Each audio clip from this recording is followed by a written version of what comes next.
Good morning student, I am Rajan Jha, assistant professor, Marwari college, Ranchi. यह video semester 2 के student के लिए है जो इन्फ्लेशन का इफ़ेक्ट एंड रेमेडीज़ को यहाँ पे देखेंगे हम लोग इस वीडियो में। अब देखते हैं effects of inflation. Effects of inflation में देखेंगे कई इफ़ेक्ट्स है इन्फ्लेशन का। हम कुछ इम्पॉर्टेंट इफ़ेक्ट्स को यहाँ पे देख रहे हैं। सबसे पहला, it reduces purchasing power. Inflation जो है वो परचेजिंग पावर को डिक्रीज कर देता है। इसको ऐसे समझिए जैसे आपके पास 100 रुपया है, 2010 में आप 100 रुपया लेके जाते थे मार्केट में और आप मान के चलिए 10 केजी चावल खरीद रहे थे, ठीक है। अब क्या होगा, अब मान लीजिए 2011 में इन्फ्लेशन जो है वो बढ़ा, मतलब महंगाई जो है वो बढ़ा 10% के रेट से। तो अब क्या हो जाएगा कि जो चावल 100 रुपये में आप 10 केजी खरीदते थे वो अब महंगा हो गया। अब आपको क्या होगा कि 100 रुपया में 9 केजी चावल ही आप खरीद पाएंगे। तो ये क्या दिखाया कि पैसा तो उतना ही था आपके पास, 100 रुपया 2010 में भी था और 100 रुपया ही 2011 में भी है आपके पास। लेकिन आप जब मार्केट जाते हैं तो आपको पता चलता है कि यहाँ पे प्राइस राइज हुआ है, 10% इन्फ्लेशन का रेट था उस साल, और इस साल अब आपको 100 रुपया में मात्र 9 केजी चावल मिल पाता है। 10% मान लीजिए इन्फ्लेशन के कारण प्राइस राइज किया। तो यह सिचुएशन जो है हमें दिखाता है कि परचेजिंग पावर कम होता है, क्योंकि आपके पास क्या है कि मनी है लेकिन उसके तुलना में गुड्स एंड सर्विस नहीं है उपलब्ध। तो जब गुड्स एंड सर्विस कम हो और मनी ज़्यादा हो तो मनी का परचेजिंग पावर क्या हो जाएगा, घट जाएगा। और मनी का परचेजिंग पावर घटने का मतलब क्या है कि हमारा आपका जो परचेजिंग है कैपेसिटी है, जितना गुड्स एंड सर्विस पहले खरीद सकते थे उससे अब कम खरीदेंगे अगर हमारा इनकम भी उस तरीके से नहीं बढ़ता है। तो अगर हमारा इनकम स्टैटिक रहे, फिक्स रहे एक साल, और उस एक साल में इन्फ्लेशन 10% बढ़ जाए, 20% चेंज हो जाए, 10%, 20%, 30% हो जाए, तो जितना परसेंट इन्फ्लेशन बढ़ा और हमारा इनकम फिक्स रहा उतना ज़्यादा हमारा परचेजिंग पावर कम हो जाता है। तो ये डायरेक्ट इम्पैक्ट किस पे हो रहा है, तो ये इम्पैक्ट हो रहा है जो जनरल पब्लिक है, जो लोग हैं उन पे। जनरली देखा जाता है कि इसका सबसे ज़्यादा असर अनएम्प्लॉयड लोगों पे या वैसे लोग जिनका इनकम मार्केट के प्राइस से लिंक होके नहीं चेंज होता है, उन लोगों को मुसीबत ज़्यादा होती है इन्फ्लेशन बढ़ने के कारण। गवर्नमेंट एम्प्लॉय है उसके लिए सरकार प्रत्येक साल जो आप सुनते हैं डेयरनेस अलाउंस वगैरह जो दिया जाता है, जो डीए वगैरह पे किया जाता है, वो इसी इन्फ्लेशन को ध्यान में रख के किया जाता है। लेकिन अनऑर्गेनाइज सेक्टर के लोग हैं या अनएम्प्लॉयड लोग हैं, उन लोग या जो पॉवर्टी लाइन के बिलो हैं या जिनका इनकम काफ़ी कम है, उन लोगों पे बहुत इन्वर्स इम्पैक्ट होता है इन्फ्लेशन का। मतलब उन पे इन्फ्लेशन के कारण उनका लिविंग स्टैंडर्ड बहुत डाउन हो जाता है। इसीलिए जो सोशल कॉस्ट ऑफ इन्फ्लेशन है उसमें यही आता है कि सोशल कॉस्ट ऑफ इन्फ्लेशन क्या होगा कि मान लीजिए लोगों का इनकम लेवल नहीं चेंज हो रहा हो, नए लोगों को रोज़गार नहीं मिल रहा हो और वस्तु और सेवाएं महंगी होती जा रही हो, तो इससे क्या होगा कि हमारे लिविंग स्टैंडर्ड पे सीधा असर पड़ेगा और वो डाउन हो जाएगा। और जब महंगाई बहुत तेज़ी से बढ़ती है और इनकम उस के तुलना में नहीं बढ़ता है लोगों का, तो इसमें और भी कई सोशल प्रॉब्लम्स जनरेट होते हैं। कई तरह के मिलावट का या बहुत तरह के लोग गलत तरह के एक्टिविटीज़ में इन्वॉल्व होते हैं। तो यह क्या दिखाता है हमको कि इन्फ्लेशन जो है इसका सोशल कॉस्ट भी काफ़ी अधिक है। अगर इन्फ्लेशन कंट्रोल नहीं रखा जाए, इन्फ्लेशन बहुत अधिक रहे, तो यह सोशल समाज पे इसका एक बहुत बैड इम्पैक्ट जाता है। इसीलिए कहा जाता है कि हमेशा इन्फ्लेशन को एक मॉडरेट लेवल में रखा जाना चाहिए ताकि परचेजिंग पावर बहुत ज़्यादा रिड्यूस ना हो, लोगों का जो लिविंग स्टैंडर्ड है वो डाउनग्रेड ना जाए, क्योंकि सबको ही चाहता है कि लिविंग स्टैंडर्ड को ऊपर बढ़ाना। लेकिन अगर इन्फ्लेशन बहुत ज़्यादा होगा, बहुत तेज़ी से महंगाई बढ़ेगी, तो मुश्किल होता है कि अपने लिविंग स्टैंडर्ड को एक अच्छे स्तर पे मेंटेन रखना, लिविंग स्टैंडर्ड को मेंटेन रखना एक डिफ़िकल्ट टास्क हो जाता है। तो ऐसे केस में आपको क्या देखने को मिलता है कि कई तरह के सोशल इश्यूज जनरेट होते हैं, इनइक्वालिटी इंक्रीज करते जाता है। तो ऐसे केस में सोशल जो इम्पैक्ट है इन्फ्लेशन का वो काफ़ी इन्वर्स होता है। नेक्स्ट है it encourage spending and investment. ये दिखाता है कि जो इन्वेस्टमेंट है, जो इन्वेस्टमेंट किसके साइड से होता है, प्रोड्यूसर के साइड से। और प्रोड्यूसर जो हैं वो हमेशा प्रॉफिट के पर्पस से इन्वेस्ट करते हैं। उनको क्या होता है कि प्रॉफिट ज़्यादा होगा, ज़्यादा से ज़्यादा प्रॉफिट अर्न करेंगे। तो अब जब प्रॉफिट जब उनका बढ़ेगा तो बढ़े हुए प्रॉफिट के में और इन्वेस्ट करना पसंद करेंगे। उनका इन्वेस्टमेंट स्पेंडिंग क्या होता है, इंक्रीज कर जाता है, क्योंकि वहाँ उनका लाभ बढ़ता है। इन्फ्लेशन से क्या हो रहा है कि प्राइस राइज कर रहा है, और जब प्राइस राइज कर रहा है तो उस स्थिति का वो लाभ उठाते हैं। ज़्यादा प्राइस पे कोई वस्तु बेचेंगे तो उनको उसका ज़्यादा प्रॉफिट होगा, ज़्यादा मात्रा में वो प्रॉफिट अर्न करेंगे। इस कारण से उनका क्या होता है कि जब इन्फ्लेशन रहता है थोड़ा, तो वो इन्वेस्टमेंट बढ़ाते हैं, मतलब गुड्स एंड सर्विस के प्रोडक्शन को बढ़ाने पे वो ध्यान देते हैं, क्योंकि इन्वेस्टमेंट करने से ज़्यादा मात्रा में गुड्स एंड सर्विस प्रोड्यूस होगा और इससे उनका जो इनकम है वो इनकम इनका इंक्रीज करते जाता है। इसलिए जो इन्फ्लेशन है अगर मॉडरेट हो तो इन्वेस्टमेंट को प्रमोट करता है। It raises the cost of borrowings, मतलब यह जो बोरोइंग जो हम कर्ज लेते हैं ना उसके रेट को इंक्रीज कर देता है। ये भी एक इशू है कि जो इन्फ्लेशन है वो रेट ऑफ बोरोइंग को, जो कॉस्ट है जो हम कर्ज लेते हैं ना, कर्ज के रेट को, जो दर है जिस रेट पे हम किसी से उधार लेते हैं उसको ये इंक्रीज कर देता है।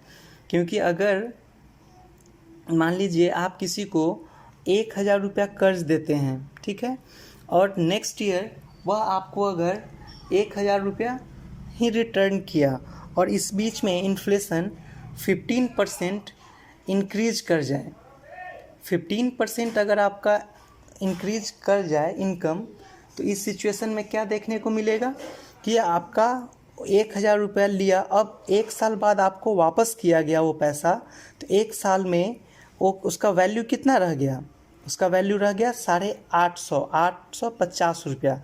तो आपको एक तरह से 150 रुपीज़ का लॉस आप फेस करते हैं।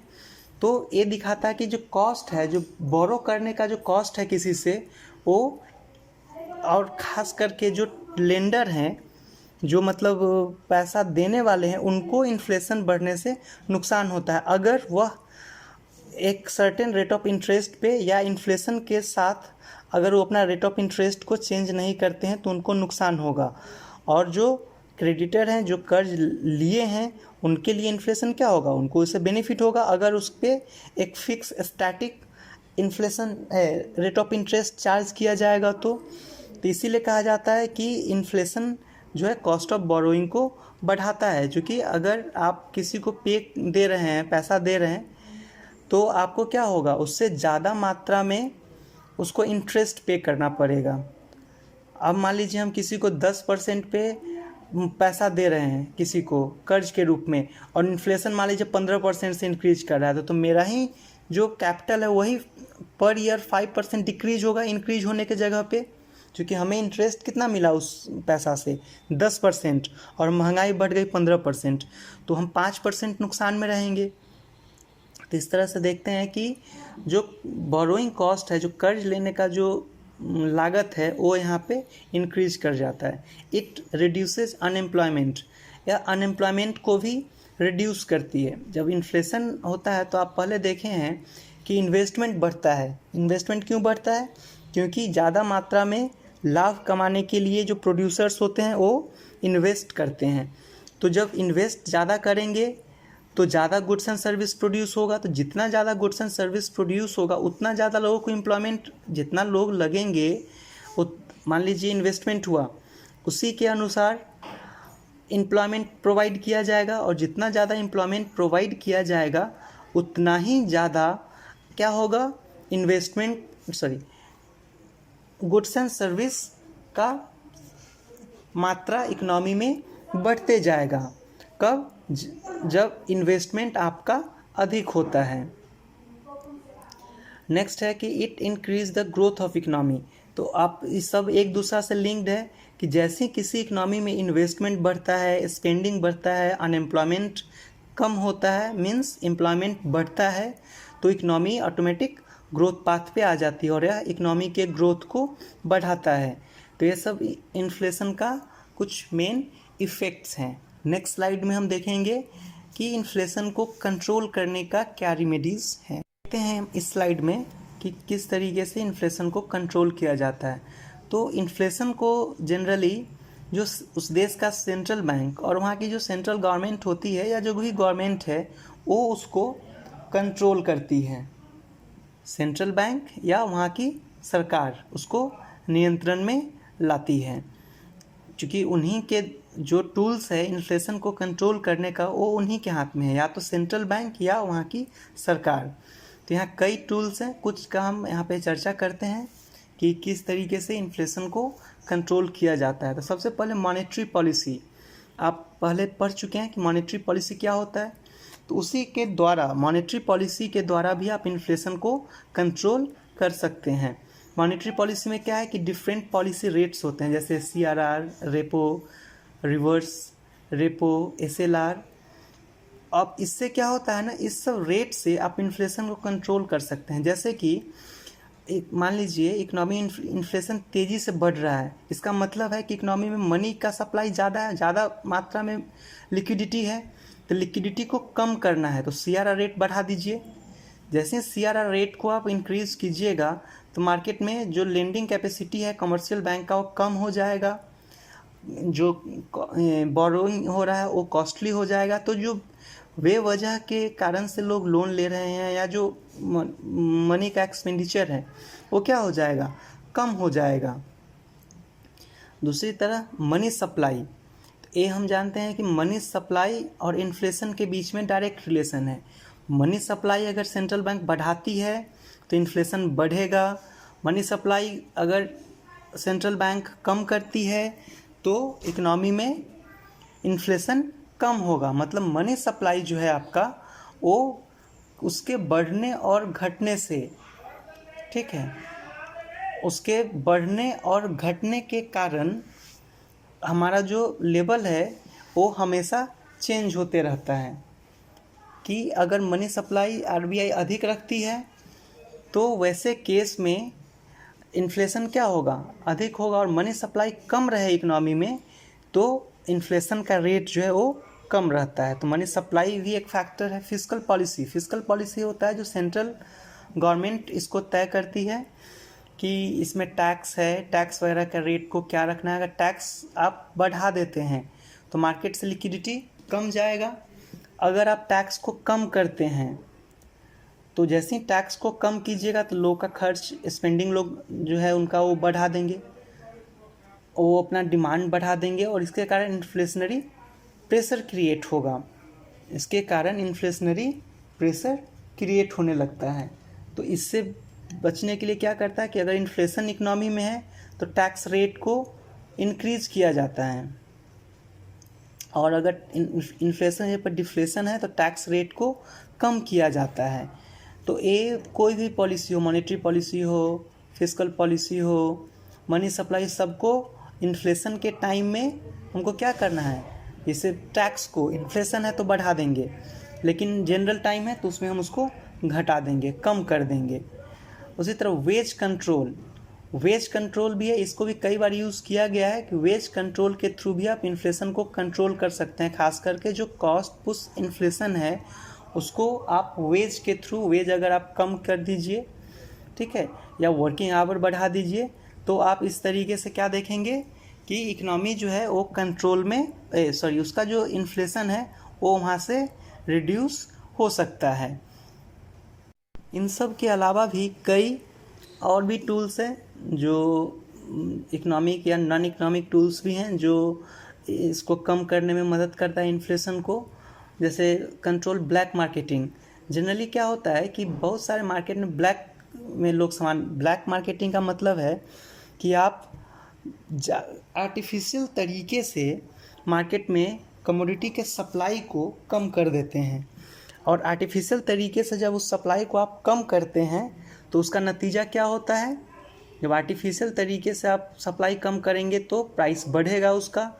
तो ये ब्लैक मार्केटिंग के थ्रू वो बेचते हैं। स्टॉप इलीगल होर्डिंग, जमाखोरी, ये भी एक इन्फ्लेशन के बढ़ने का ये भी एक बड़ा कारण है कि यहाँ अवैध तरीके से जमाखोरी बहुत अधिक होती है। खास करके इसेंशियल गुड्स का जो होर्डिंग करते हैं लोग वो बहुत इलीगल है कि आप क्या करते हैं कि ज़रूरत से ज़्यादा स्टॉक बना लेते हैं और मार्केट के सप्लाई को रिड्यूस कर देते हैं। सप्लाई बॉटलनेक हो जाता है, सप्लाई मतलब कम हो जाता है और इस परिस्थिति में महंगाई बढ़ने लगती है। कंट्रोल कंस्पिक्यूअस कंजम्पशन, जो बेकार का या दिखावा का जो बहुत सारा खर्च है, जो बहुत लोग दिखावा का खर्च करते हैं, ज़रूरत नहीं है फिर भी खर्च करते हैं, इस कारण से भी इन्फ्लेशन बढ़ता है। तो ऐसे चीज़ों पे नियंत्रण लगना चाहिए कि जो शो ऑफ के कमोडिटीज़ में या जो सिर्फ शो ऑफ करने के लिए बहुत बड़े अमाउंट में रिसोर्स पे खर्च करते हैं, उसको कंट्रोल किया जाए। सीलिंग ऑफ प्राइस, मतलब प्राइस को जब बहुत ज़्यादा इन्फ्लेशन बढ़े, बहुत सारे मार्केट में प्राइस ज़्यादा लोग चार्ज करे, तो ऐसे सिचुएशन में क्या करना है कि सीलिंग ऑफ प्राइस कर देना, मतलब प्राइस का एक अपर लिमिट तय कर देना है कि किसी भी कमोडिटी का प्राइस इससे ज़्यादा नहीं रखेंगे। तो जनरली देखने को मिलता है कि इसेंशियल गुड्स में इस तरह का स्टेप लिया जाता है सीलिंग ऑफ प्राइस का, जब उस वस्तु का कीमत बहुत तेज़ी से और बहुत जल्दी जल्दी बढ़ने लगता है। तो increase market intelligence service. Market intelligence service क्या है कि खास करके जो अंडर डेवलप्ड कंट्रीज है, डेवलपिंग कंट्रीज है, वहाँ बहुत वीक है कि मार्केट में किसी वस्तु का क्या डिमांड है, क्या सप्लाई है, इसका रियल टाइम डेटा हमारे पास उपलब्ध नहीं होता, उसके फॉरकास्टिंग की बहुत ज़्यादा सुविधा नहीं है या कई तरह की समस्याएं यहाँ पे है। तो मार्केट इंटेलिजेंस सर्विस अगर आपका हाई रहेगा तो ऐसे स्थिति में आप क्या कर सकते हैं कि इन्फ्लेशन को कंट्रोल रख सकते हैं। Control export of essential goods which are already in shortage in domestic market. जो इसेंशियल गुड्स है, अब मान लीजिए ऑलरेडी हमारे डोमेस्टिक मार्केट में वह उसकी कमी है और उसका हम एक्सपोर्ट करते हैं, तो अगर जिसका आपके पास पहले से कमी हो और उसका एक्सपोर्ट कीजिएगा तो उससे क्या होगा, प्राइस और अधिक बढ़ेगा, प्राइस राइज और बढ़ेगा। इसलिए कहा जाता है कि जब डोमेस्टिक मार्केट में किसी कमोडिटी का प्राइस बढ़ रहा हो तो उस समय उस वस्तु के एक्सपोर्ट को बैन किया जाना चाहिए। तो ये जो मेथड्स हैं ये इन्फ्लेशन को कंट्रोल करने के मेथड्स हैं। इससे पहले वाले स्लाइड में भी आप देखे हैं कि कैसे पॉलिसी के थ्रू चेंज कर सकते हैं इन्फ्लेशन के रेट को, और यहाँ पे आप देखे हैं कि गवर्नमेंट के डायरेक्ट इंटरवेंशन के थ्रू आप इन्फ्लेशन को कंट्रोल कर सकते हैं। और इन्फ्लेशन में क्या है कि इसको आप ना तो बहुत अधिक होने देना है, ना इसको बहुत कम होने देना है। अगर इन्फ्लेशन बहुत कम हो जाएगा या बहुत सारे जो मॉनेटरी मेजर्स ले लेंगे, बहुत टाइट मॉनेटरी और फिस्कल मेजर्स आप लेंगे तो इकोनॉमिक डिफ्लेशन की ओर चला जाएगा। वो क्या होगा कि धीरे धीरे आप रिसेशन में चले जाएंगे।